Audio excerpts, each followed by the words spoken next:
Okay, so now we are recording, and so I'm going to just jump right into sharing with you what my expectations are. So let's go right into, let me share my screen. Okay, this should be a very familiar page that you're looking at. I call your attention to the sections on the right where it says instructor information. It tells you my name, and it tells you my phone number, and then it tells you something that I always bring to students' attention. Feel free to call me, text me, or email me any hour of the day except the 25th hour of the day. A student once asked me, why did I pick the 25th hour of the day? I says, you figured that one out. And most students understand what that really means. I mean what I say.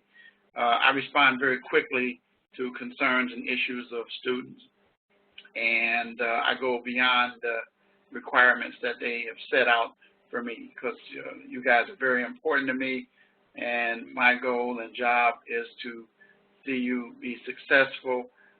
Some of you are already familiar with me. You've had me in other classes and know how I operate and roll.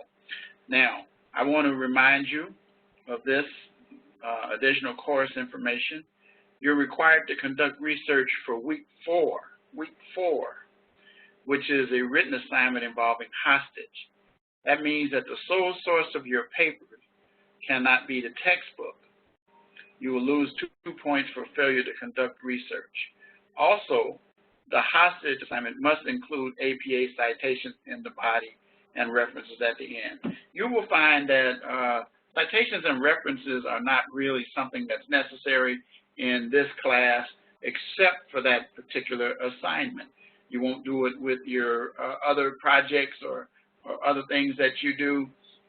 It's not necessary because our idea is to give you hands-on instructions to help you to sharpen your skills in written and oral communication.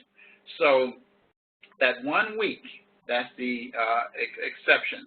And so I remind you of that when you come to it.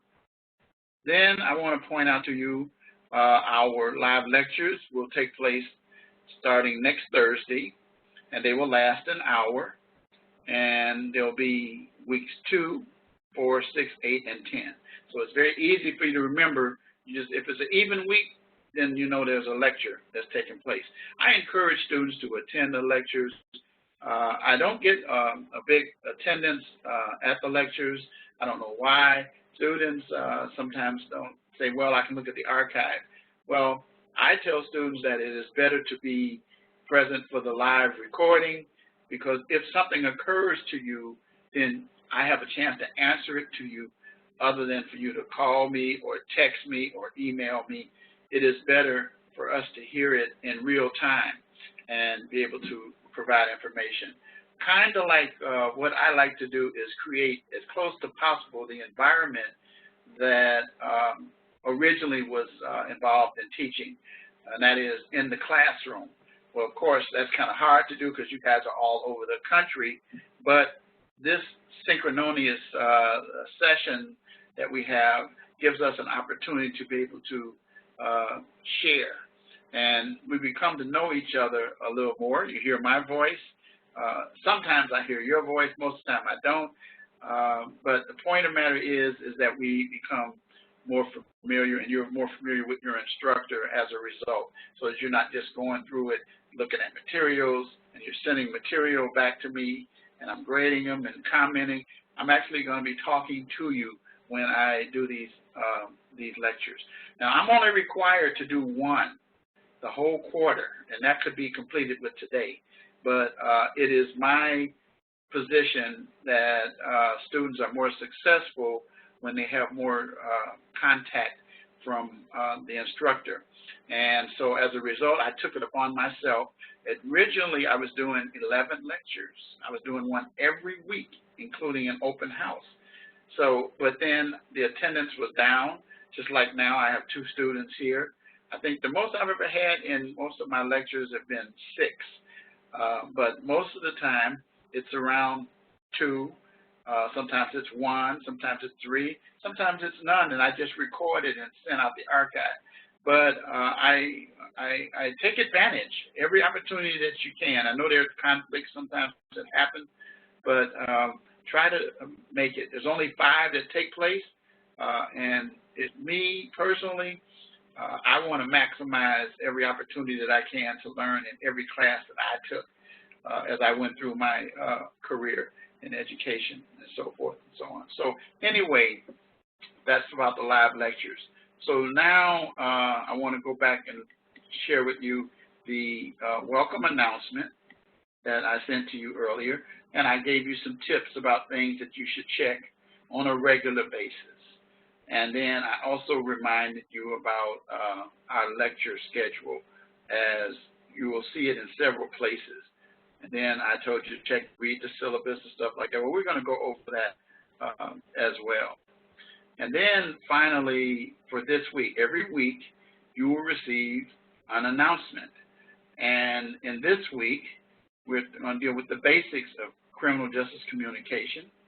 And your reading is given to you from your publications that are the 2 that we have in class. And then also we have a section in the classes. Like this week we have a case of police communication and a police officer communicating. You'll see what I'm talking about. We'll go over that in a minute. But every week, try to go over those things. You're going to find out there's some weeks that all you have is a discussion post. You won't have anything else. So this course is really not a lot of work, but it's very important that you keep up and follow the instructions as well. Be sure to participate in discussion. Why do police communicate? As you may or may not know, I sent an email to you saying that the discussion posts would be on time if they were submitted on yesterday, 11:59 p.m. Central Standard Time. The norm is Tuesday, but because we started late, with Monday being a holiday also, that we pushed it back for grading for this week. But the norm will be every Tuesday, 11:59 p.m. Central Standard Time. Your reply posts, of course, will be due normally as 11:59 p.m. every Saturday. Finally, this week, you wrote and submitted to me career goals. Some students have already submitted them. I've already replied back to them, responded, and graded them. And then your CJ written skills quiz. Now, you're going to see that a lot. Now, there have been a few students who said to me, well, why is this necessary in this? You'll discover in this class why it's important. And particularly if you come to my lectures, you'll hear me talk about the importance of accuracy and grammar, spelling, punctuation, and all of that in reports. Because you're going to discover that if it's not in the report, it didn't happen. And if it's something important and you left out of the report, then you can't add it later because you're going to have a problem with that. So anyway, the bottom line is that our writing skills quizzes help you to focus in on your grammar and punctuation and things that are very important. And then finally, remind you about the open house. And then the last thing is I want you to start strong and finish strong. And then my motto, adversity is the springboard to success. At the end of this, I'm going to elaborate on what that means. It's a personal thing, but I share it with all of my students. You think that there are issues, that you have challenges that have created problems for you as you matriculated in school and also as you move forward in life, but I'm going to share something with you that about myself that you will learn tonight. Some may know it, some may not from other classes, because I always share with all of my students. So now let's go right to the syllabus.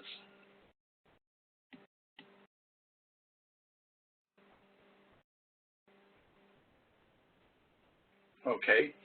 Of course, it has my name, my phone number, my class email address.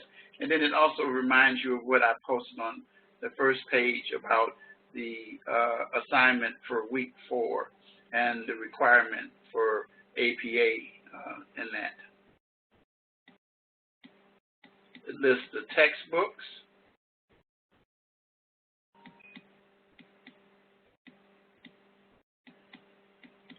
And then it talks about the fact that there will be assignments, and then there will be discussion posts. Now, many of you are familiar with discussion posts already. Somebody asked me, what's the length of the discussions? I said it's not based on length. It's not based on quantity. It's based on quality. I want you to make sure that you understand that it's a thoughtful, detailed comment and response, such as don't respond to somebody's post by saying yes, no, I agree, or disagree. That's not adequate, and you're going to lose points because of the fact that we want you to elaborate on it. We want you to provide, we want you to be conversing back and forth with these discussions. Now, you should know that you're only required to do an initial post by Tuesdays, and then reply posts by Saturdays. However, I encourage students to reply to as many posts as you can. You get to learn about each other. You get to formulate sometimes contacts that later on will be beneficial to you as you move forward in your careers from different parts of the country. And then sometimes you have people right in the area where you are and you don't even know them, and then you form friendships and so forth, and professional opportunities do come about sometimes. So I recommend that you do posts. I will be replying to at least 2 posts every week. Sometimes I'll post my own comments about things. This week I posted a comment about something, and when you see your discussion post, you'll see what I'm talking about. You can reply back to my post as well if you like. So now, we already noted this, when the posts are due, so I'm not going to go over that. But this is what the course requirements consist of. Readings, your discussion posts, your written assignments, your quizzes, and then your course project. Now, the key in the course project, it tells you, is puts you in a role of a professional, as if you were actually a police officer, and in which you'll be given a crime scenario in which you'll first write field notes in, I think, week 5, as if you were the police officer. Then you'll build a police report on the crime incident. Now, you're going to be given a template that you'll see in week 7 that you will be using for that. And you won't have to use that except week 7 and then for the final draft. We'll get there, but I'm just telling you. So this template is patterned after authentic police reports to help you to get an idea about some of the things to be expecting in terms of police reports. Of course, police reports vary by jurisdiction. Okay, so now let's get down to the grading criteria. Your discussions, as you can see, you get 220 points. What does that mean? 10 points for initial posts that are on time, that are well written. Reply posts, same thing. So that's 20 points for 11 weeks. And that constitutes 40%, almost 41% of your grade. That's a big portion. So it's very important that you do those. Then your written assignment, you got 150 points. And your percentage here, because your written assignments, you're going to have, I think, hostage. Then you're going to have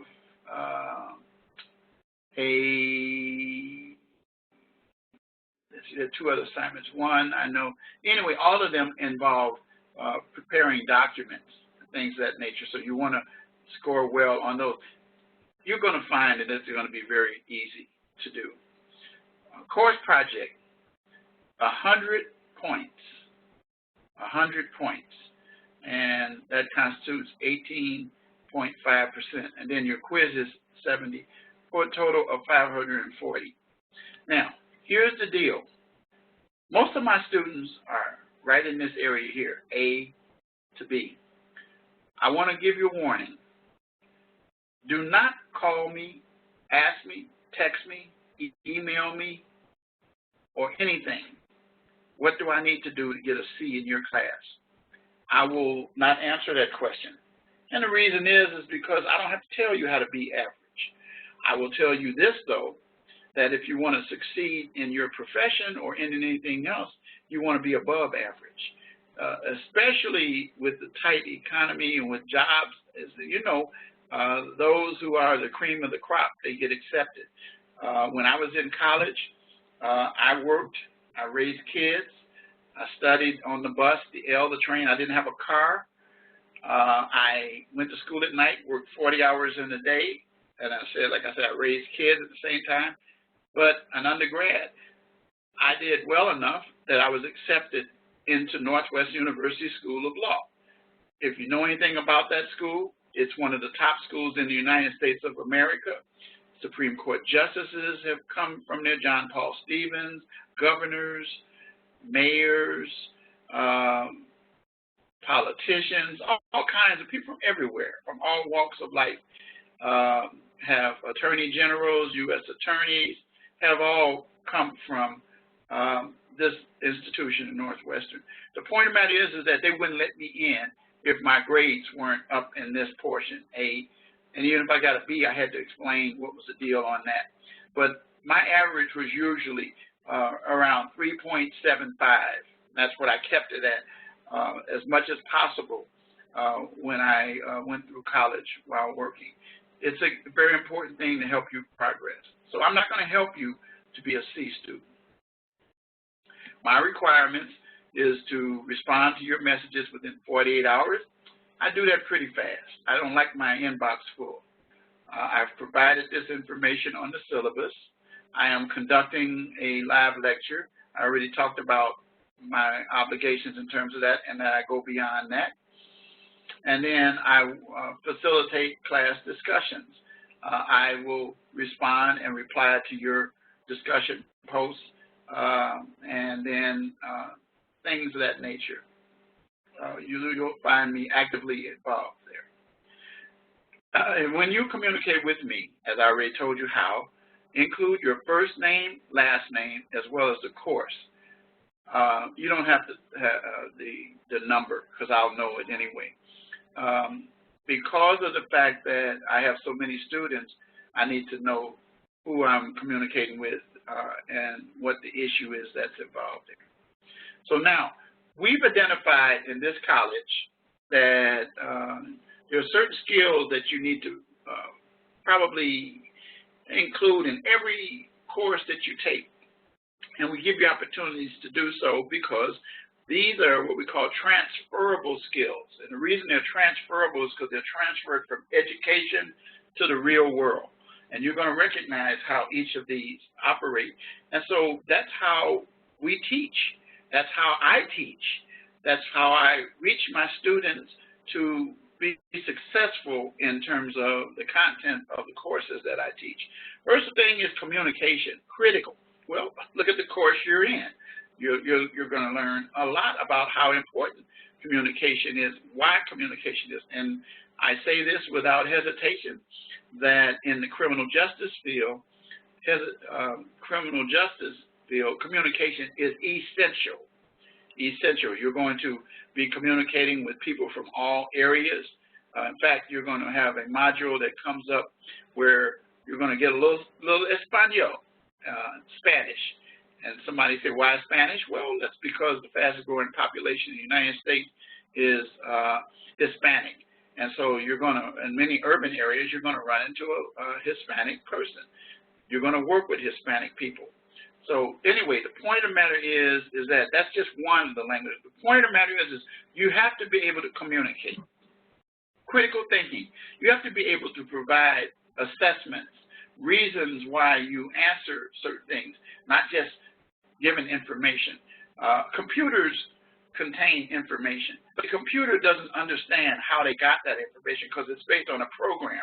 Where we do operate as computers as humans, however, though, we're able to process our own information based on research, studying, listening to people like myself who have worked in the field to be able to take and learn those things. So you're going to share those things in your written assignments. You're going to be able to operate on that basis in creating your written assignments.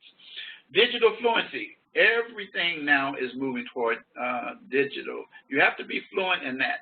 I am a 66-year-old person, and when I started out, we had these big books, and there's still a few around, but the bottom line is that all our books now are digital. Our material is online. When I came to teach, and when I went to college and law school, we didn't have online classes. They didn't exist in those times. But now, people like myself, we teach, we give lectures, we even attend meetings online because of the fact that it's a new concept that's allowing people to communicate all over the world. And so that's how I'm able to sit in my house tonight and share with you guys as you sit wherever you are to be able to get the information. Some are in Minnesota, some in Florida, some in Wisconsin, some just all over. I found a few people that were in Alaska, California, Pennsylvania, DC, all over. The point of the matter is that with this internet and with the digital fluency stuff, you'll be able to operate. Now, in my hand, I'm holding it up now so you can see it. This is my cell phone. My cell phone is a actual mini computer, laptop, iPad, whatever you want to call it, Android pad. I have emails that come to me here. I have text messages that come to me in here. I have phone calls that come to me in here. I have pictures that come to me. I have internet information. I actually have apps that allow me to teach and do lectures from my phone. I can grade your papers on my phone. That's what I mean by digital fluent. Everything, technology, man, is it, and you have to be able to be fluent in that. Diversity, I've already kind of touched on that. You're going to deal with people from all backgrounds, all races, all nationalities. You're going to run across people who don't believe what you believe, but that doesn't make them wrong because they don't believe what you believe, and it's not on you to put them down because they don't agree with what you agree with. You can't force people to take your positions, and people ought to be respected. So we teach here that you need to learn to operate in a diverse fashion because we're living in a diverse world. Teamwork. Everything is team now. You in law enforcement, I don't have to say, you know already. There's no lone rangers. There's no, dirty Harry, good cop, and all of that, one individual. No, you operate in teams. You operate with detectives. You operate with tax people. You operate with forensic people. You operate with pathologists. You operate with medical examiners. You operate with probation officers, parole officers, attorneys, judges. You're going to be dealing with all of those as part of the team of what you do. So if you go to corrections, you're going to deal with that as well, psychologists and so forth. So anyway, the bottom line is everything is teamwork, so we get you accustomed to that. One of the ways that we get you operating in teamwork in these classes is through the discussion forums. You're communicating with each other. And some students have formulated relationships where they discuss their assignments with each other, and it's okay. It's fine if you have that opportunity. Now we talk about ethics. I can tell you this. That is one of the most important issues that need to be addressed in many professions, but especially in criminal justice, especially if you're a police officer or law enforcement. Ethics. Now, I have people say, oh, these guys are just bad guys. I said, let me tell you something. You are supposed to be the professional one.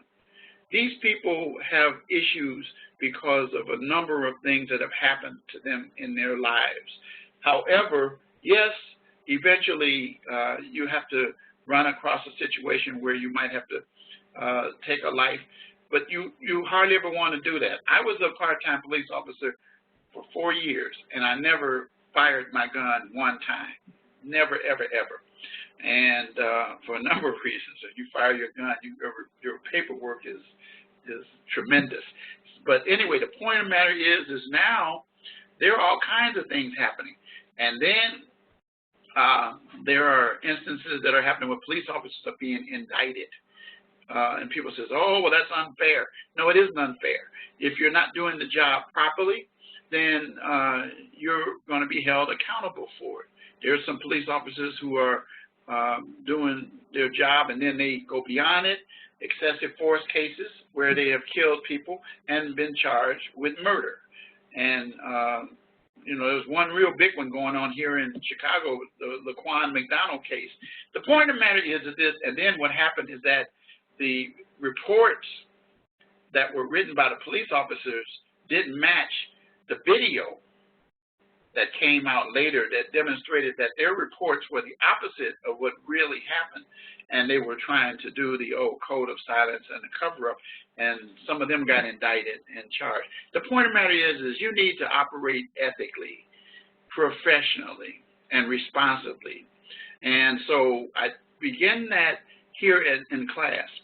How do we begin it in class? Well, first of all, we have a code here that you have to follow. But here's the point. We operate on the basis that I have a student already that just sent me a message about her being sick. And I told her, I says, okay, I understand you're sick. And so she asked me for an opportunity for an extra day to get her assignment done. So I'm not trying to follow her around for a note. I believe she's sick. So I will give that as an opportunity for her to make up the time, but not always. There will be times when I have to draw the line. The point of the matter is that I've had people that have lost relatives. I had a student one time, she was in class and she left the lecture, and then later on she sent me a message saying she discovered while she was in the lecture that her father had passed. Oh my God, you know, so I worked with her to help her to get through that, and she ended up getting a good grade. But here's my point. She was telling me the truth. She said, I'll give you an obituary and all that. I said, I don't want that. I'm not doing that. This is not high school. This is not compulsory education. We're adults here, and so we operate on that basis. So it must be based on trust. I believe what you tell me. I believe you tell me if something happens with your computer. I have students who are in the military, and they get deployed. Well, I already know what that means, and they'll say, you want my orders? I said, no, I don't want your orders. I believe what you said. The fact of the matter is this, guys. If you start in school and you say, oh, I pulled one over on Professor Wright, well, you may have gotten over on Professor Wright, but it's going to catch up with you somewhere down the road. So the bottom line is ethics is very important. I teach ethics. I've taught ethics in criminal justice as a course. I've taught ethics in medicine. I've taught ethics in business. So I've taught ethics from all perspectives. Plus, I'm also an ordained minister and a pastor. So I try to operate as ethically as I can on every possible thing. I'm not perfect, but my aim and goal is to operate and be known as an ethical person with good character. Then you have professional responsibility. You're going to have those opportunities that will be placed upon you in your professions. Codes of responsibility, as we had as an attorney when I was practicing. I have I have responsibilities to the college. I have to be able to follow what the book tells me. I'm given a code. I know what's right and what's wrong. But you know what? Most of the time, you don't even have to read the rule. You already know in yourself whether you're doing something right or wrong. But so we want you to transfer those professional responsibility duties out to the real world. And then finally, information. There's information everywhere. Learn how to research, find it. You're going to, as a possible investigator, you're going to have to put together issues. You're going to have to use systems of like the technology now that exists now. Now, we didn't have DNA when I started out. Near the end, we do have it. Now it's a powerful tool that has revolutionized criminal investigations. And it has helped a lot of people to be exonerated when they were convicted wrongfully. But anyway, so each of you as students will have the opportunity to demonstrate these outcomes in this course and in other courses. Now, you should get your assignment done timely. The rule of the school is written right in here. It says you work may be assigned up to 7 days, may be submitted up to 7 days. Now, a 10% is lost. So here's the deal. Okay, let's just say, for example, if you have 100, and then you miss 7 days of it, your grade is 30. So you're anything below 60 is failing. So my point being is that 10% of a grade is assessed after something is late, and then it keeps running until you get to 0. Now, online posts conclude within that week. So here's the deal. Your initial posts are due on Tuesdays. Your reply posts are due on Saturday. If you submit your reply post on Sunday, then technically it is late. You will lose points for that, but I will give you an opportunity to have grade for it, but you'll lose points for it being late. But here's what I'm getting ready to tell you. If you submit it on Monday, it's going to be 0. I don't care how good it is. It's not going to happen. We can't do that. That's why when I tell students who run into problems and they say, well, I run into problems with my assignments and so forth, I said, well, then you better make sure you get your discussion posts done. I said, because you can't come back. I've had students to try to submit to me discussion posts 2 weeks after and I would point them back out. And they said, well, I didn't know. I said, this document here is a contract that you have here. And it's explaining to you, in no circumstances may students submit work after the last day of the academic term unless an incomplete grade is given. So there are students who say to me, can I submit it after the last date? There's the answer, unless you have an incomplete. But here's what I'm getting ready to tell you, that when it comes to discussion posts, it tells online discussions conclude at the end of the current week. Discussions made after the due date in the current week will not be accepted. Now, as I said, I extend that to Sunday, but I can't extend it to Monday under no circumstances whatsoever. I don't care how your computer crashed. You need to get on your iPhone or your cell phone or laptop or something, or iPad or something. So then we get down to the academic integrity policy, which goes back to ethics that we were talking about, but plagiarism is the issue here. Now, I want to say to you, there's a difference in this plagiarism and the plagiarism that you will receive if and you won't have it so much in this class. You could have it with that week 4 assignment on hostage.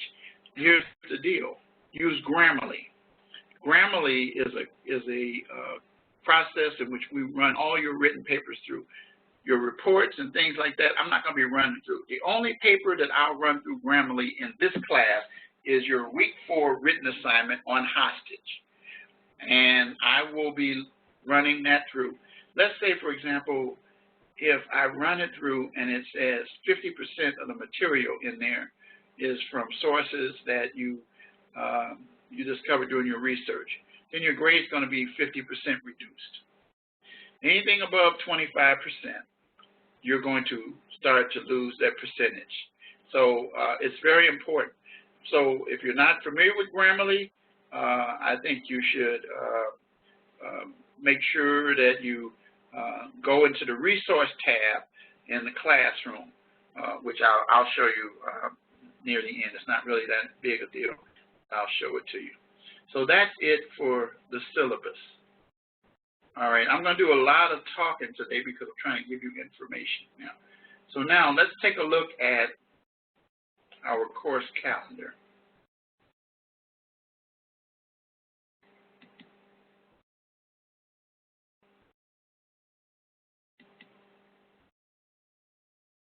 So here we are. Even though it says your initial post is due, technically it's due here.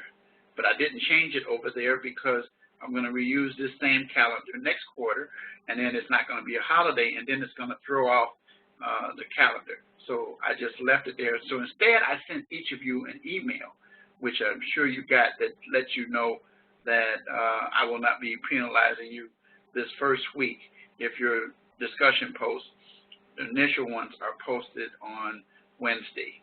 Okay. So then it tells you what the topic of it is. If you open it, there it is. Same thing with your reply post. And then it tells you what your written assignment is.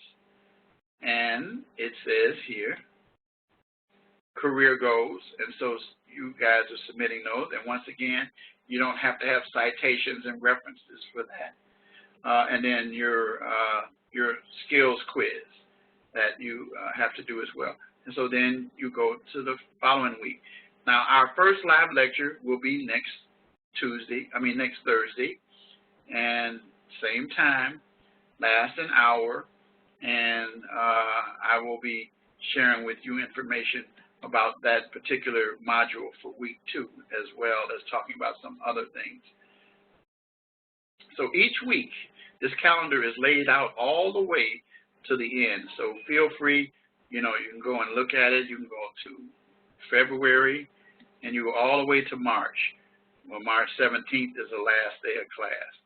So it's already done for you. It's already laid out for you. And so it's a very valuable place for you to become familiar with. So let's see what we got for this week. Let's see what the assignments are first, which we already should know now. We already talked about that. Your discussion posts. And then your written about your career goals and so forth, and then taking the writing skills quiz. Okay, that's your assignments. And these, like I said again, this and this is due by Sunday. So then let's go back and let's look at what the lesson content. It always tells you what the objectives are, and you can read those for yourself. And then it gives you the assignments again. And then it gives you a little blurb in here that I recommend that you always take time to look at. Some students have a tendency to just want to go over the material that's required. They want to go over and says, oh, okay, is this not being graded? It must not be that important. Well, that's not true. That is not true. And so anyway, the point of the matter is that you want to go ahead and get those done. So okay.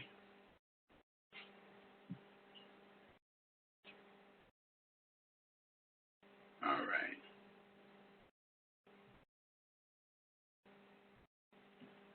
So anyway, let's look at what it says here. It says a case of police communication, and it gives a scenario about this person, John Doe, who is drinking. And what they want you to do is to be able to go through it, and then what you learn from this, and then you're going to learn some things that will help you as put yourself in the role. Officer Jones arrests John Doe for DUI. Officer Jones completes an arrest report. John Doe is booked into the local jail. While the correctional officers complete the booking reports, the county attorney may file a complaint seeking formal charges. John Doe's attorney prepares motions in his defense before the court. The judge reviews the reports and motions, and then proceeds with the case. If he's found guilty, a probation officer writes a pre-sentence investigation report completed, as well as an oral interview with John Doe's family, employer, and so forth. The judge reviews the pre-sentence report and so forth of the different parties. After that, the county attorney and defense attorney either agree or disagree with the probation officer's findings. So you're going to look at this scenario, and then you're going to decide, what you think might happen. And this is just for your own thought. What can you learn, and how you move from where the incident first started, as they say, the crime scene, to the ultimate conviction.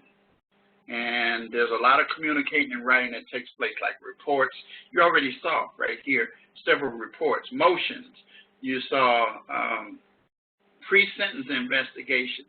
You saw, let's see, they have the arrest report and all those different things. The correctional officers complete booking reports. There's a lot of writing and a lot of communication and a lot of working as teams. So anyway, these are little things that you should look at yourself as well. And then police officer, communicating. And then they ask you some further questions. And these are all things that just to get you to begin to think, process in your mind about the importance of this. Some people get lackadaisical about it, but we don't want you to do that. We want you to get cerebral. We want you to think about it, process it, and determine, how important these things are. And then what I want you to do ultimately is develop that as a habit. Like right now, for example, I'm retired, but if I look at a report, I'll look at that report and I'll look at it in detail. And then I'll ask myself some questions. I might even say, oh, wait a minute, this person didn't say this right. Or are they really saying? What are they really saying? I'll ask myself these things. These are the things that you're going to end up doing as a professional. Okay? So that's what I wanted to share with you concerning that Module 1. Now, I'm also providing for you these things here. Here we go. Later on, this is something for later, but you'll have it anyway. I'm going to be sending this to you after the class is over. And you need to download, print them, do whatever. Telling you how to write a police report. You're going to have to do that eventually. So it's from an article that I am affiliated with, a publication, Illinois Cops, that I've done some writing before and things like that. So I use this great article, been using it for years, about how important police reports are. And then the second one involves,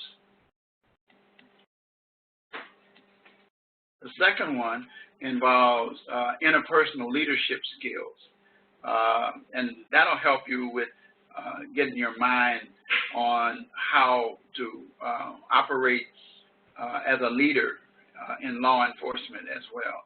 And it's a very good article as well. Both of these articles are several years ago.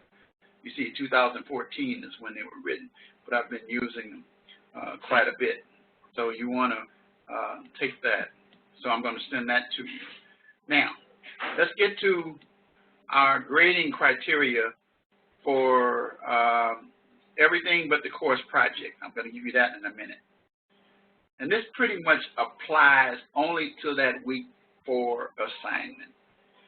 2 points lost for failure to provide the APA required citations and references. 2 points lost for spelling and grammar. Lateness as provided, we've already been over that. 2 points for failure to submit the required number of pages. It'll tell you in that assignment for week 4 how many pages. 0 points for papers submitted that appear to be copied and pasted over 50%. Well, I've changed that, and actually you will get points, but I'll deduct the percentage now. So I haven't changed that. So actually you won't get 0 points unless it's 100% copied and pasted, then you will get 0 points. Excuse me, if it comes up to 100%, which I haven't had any. I've had some 95 and I've had some 90%, you know, and so forth, but not 100. Then for discussion posts, 1 point deducted for each day is submitted late. 3 points if the post is a one-liner, has no detail.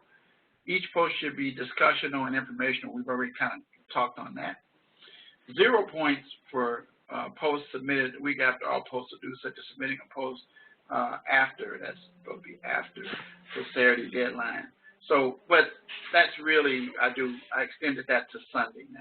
So anyway, this is something you will be given as well. Now, let's go now to the project. Now, as I already told you, week 5, you will be given a crime scene scenario, okay? In weeks 1 to 4, you'll see there are other things that you'll be doing. I already told you one of the things you're doing in week 4, but here we go. So week 5, you're going to have crime scene and the field notes, and you're going to see that. Then in week 8, this is when you're going to first use that template from week 7. Don't worry about it now, but I'm just giving it to you so you'll be aware of it. And then don't try to go ahead either, by the way. There are students who try to go ahead. And then this is how your rough draft is going to be graded, okay? And then your final project is due in week 10. Week 10. And it's going to be 50 points. And these are the things I'm going to be looking for. You will find that there are things that you, as I do the lectures, you'll hear me talk about things that are important to make sure that you have written this particularly. The biggest portion is that who, what, when, where, how, and why. That article I was referring to actually helps you in terms of doing that, as well as the lecture that's going to come about because of that. So I'll be sending you these 3 items after we adjourn here tonight. So I've done a lot of talking. Any questions from either of you before I conclude by sharing with you what I said about the adversity? Any questions? Adam, no questions. Called in user 2, I don't know who that is, but any questions? Bob, any questions?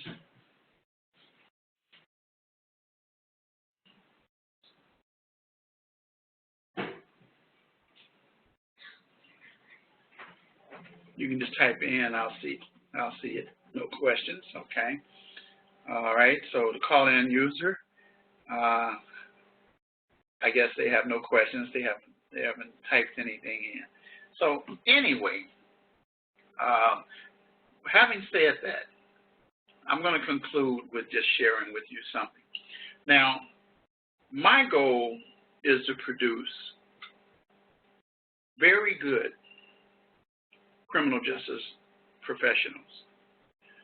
And I operate from a 3-prong: ethical, professional, and educational. Those are the things that are going to be drummed into you during the times that you're exposed to me as a teacher. But I have a personal reason for it because I want you guys all to really excel and be good. And this is what I'm going to tell you why. When I was a young kid, this goes back to 1957, my dad was murdered. And he was murdered in front of my face in our house by a guy who turned out to be my mother's live-in boyfriend. He was renting a room, and my father confronted him, and then he took out a knife, stabbed him right in front of our faces. It was myself and 5 girls. They were all younger.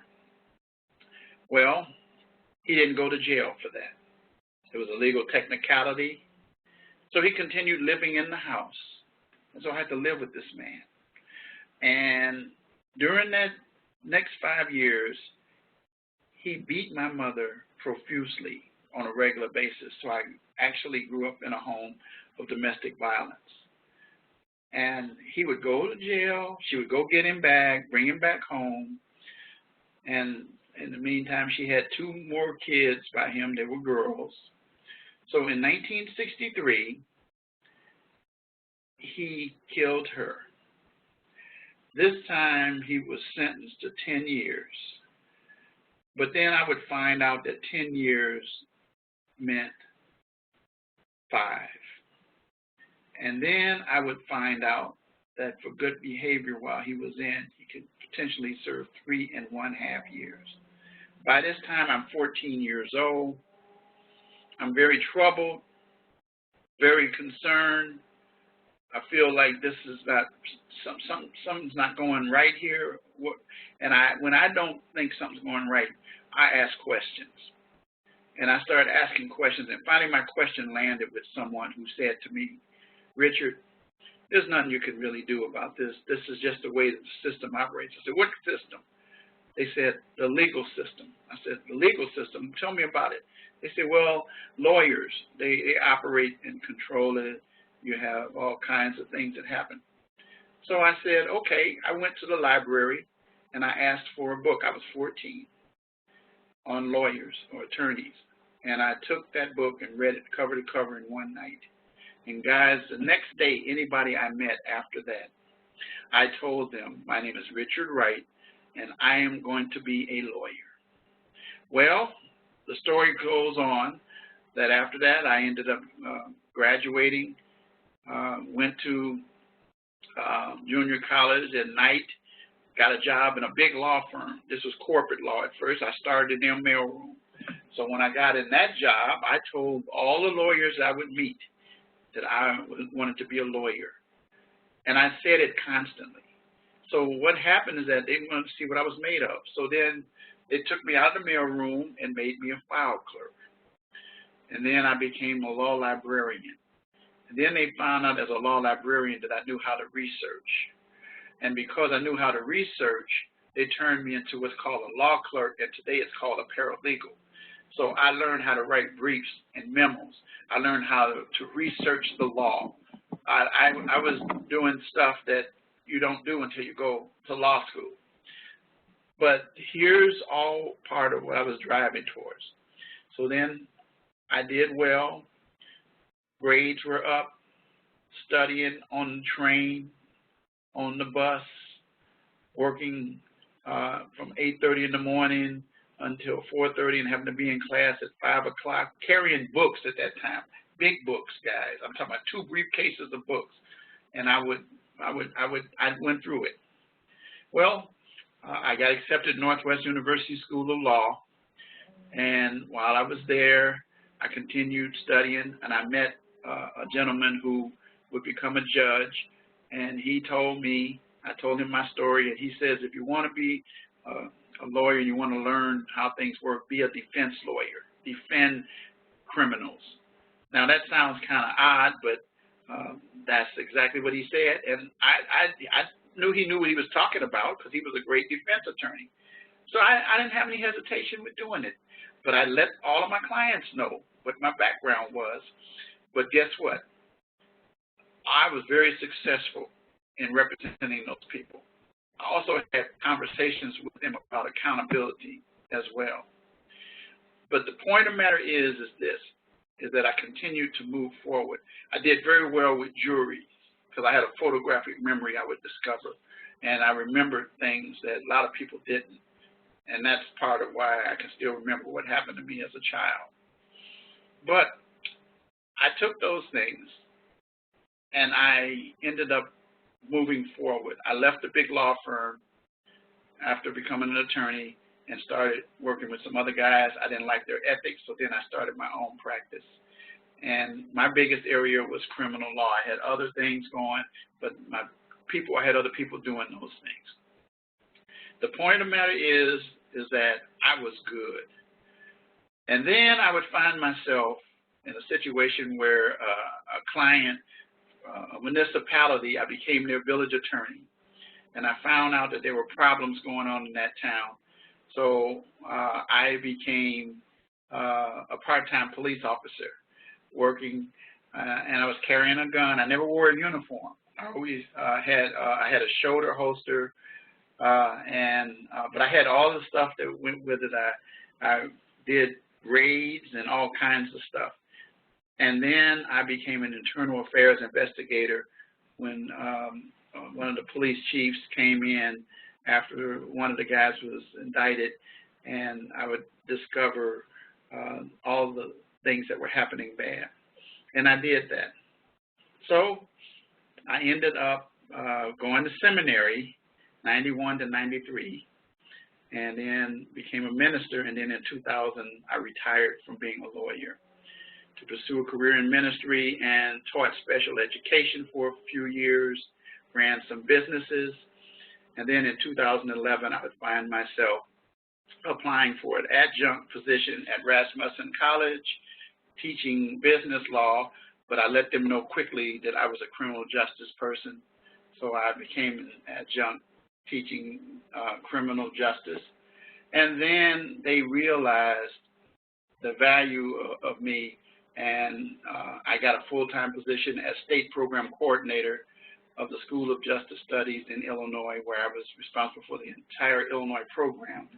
But then they changed that, and now I am a full-time professor. Coming up this year, my actual title will be professor. Last year it was associate, before it was assistant. So I've been moving up the ladder. The point of the matter is that I had obstacles, I had things in my life, but adversity launched me, and it drove me forward. And I share this with you guys because many of you will have and have had adverse situations, and it has sometimes created walls. Well, I've learned to drill through those walls because of the fact that I am going to accomplish what I want to. I remember when I was a few years ago, this was a long time ago, a young man that, if I mention his name, you'll know his name is Walter Payton. Walter Payton became a friend of ours. And Walter used to tell me, he said, I'm not a big guy. He says, but all I need is a little opening. He says, and I get that little opening. He said, I follow my guards. And he says, and then I push them, and when I see an opening, I take that opportunity when it opens because it closes very fast. So time waits for no one, guys. Seize the time while you can. If you're going to be a professional at anything, but not at crastination. Don't be a procrastinator. So I teach that to all of my students. And so when students come to me and they say, well, you know, I've had this happen and that happen, I say to them, I said, well, let me impart with you some wisdom. I want you to remember that's why every week you'll see adversity is a springboard to success. Launch on it. Let it take you to the level, and you will become very successful. So that's it for me. We're at the hour, coming up on 60 minutes and right now. So that's about all I have. So I wanted to conclude with sharing that with you, so I don't have to tell you that again. You'll have the archive, and then I'll be sending you the information that I told you on the articles, the grading rubrics, and so forth. Looking forward to seeing you guys next week, and hopefully some more at 8:30 Central back here at the same place. So with that, I'm going to say good night, and you guys have a great weekend, and just do whatever you got to do. If you have any questions, you know what to do. I'm going to say good night. Oh, you're welcome. Thank you, Adam. Okay.